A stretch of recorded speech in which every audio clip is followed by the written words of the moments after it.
ഒരിക്കൽ മജ്നൂൻ നടന്നു പോകവെ അറിയാതെ നമസ്കരിക്കുന്ന ഒരു വ്യക്തിയുടെ മുന്നിലൂടെ മജ്നൂൻ കടന്നു പോകും. അപ്പോൾ നമസ്കാരത്തിന് ശേഷം ഈ വ്യക്തി മജ്നൂനെ വിളിച്ചിട്ട് ചോദിക്കും, നീ എന്ത് ഭ്രാന്താണ് കാണിക്കുന്നത്? ഞാൻ നമസ്കരിക്കുന്നത് നീ കണ്ടില്ല എന്ന് ചോദിക്കും. അപ്പം മജ്നൂൻ പറയും, എന്നോട് ക്ഷമിക്കണം, എന്നോട് മാപ്പാക്കണം, ഞാൻ എൻ്റെ ലൈലയെ ഓർത്ത് ഞാൻ എൻ്റെ പരിസരം മറന്നുപോയി, അതിൻ്റെ പേരിലാണ് ഞാൻ നിങ്ങളുടെ നമസ്കാരം ഞാൻ കണ്ടില്ല എന്ന് പറയും. എങ്കിലും ശേഷം മജ്നൂൻ ആ വ്യക്തിയോട് ഒരു ചോദ്യം ചോദിക്കുന്നുണ്ട്.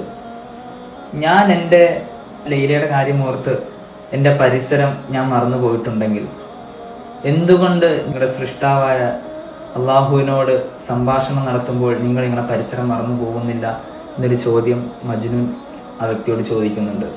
നമ്മളിന്ന് മനസ്സിലാക്കേണ്ട കാര്യം, നമ്മൾ എത്രത്തോളം അള്ളാഹുവിനെ സ്നേഹിക്കുന്നുണ്ട്. മഹാന്മാർ പറയും, മുഹബ്ബത്തില്ലാത്ത അമലുകൾ വെറും ബാഹ്യമായൊരു പ്രവർത്തനം മാത്രമായിരിക്കും. യഹ്യ ഇബ്നു മുആദ് റഹ്മത്തുള്ളാഹി പറയുന്നുണ്ട്, മിസ്ഖാല ഖർദലത്തിൻ മിനൽ ഹുബ്ബി അഹബ്ബു ഇലയ്യ മിൻ ഇബാദത്തി 70 സനതൻ ബിലാ ഹുബ്ബ്. എനിക്ക് മുഹബ്ബത്തോടു കൂടിയുള്ള ഒരു അണുമണി തൂക്കം ഇബാദത്ത് മുഹബ്ബത്തില്ലാതെ 70 വർഷം ഇബാദത്ത് ചെയ്യുന്നതിനേക്കാൾ പ്രിയങ്കരമാണെന്ന്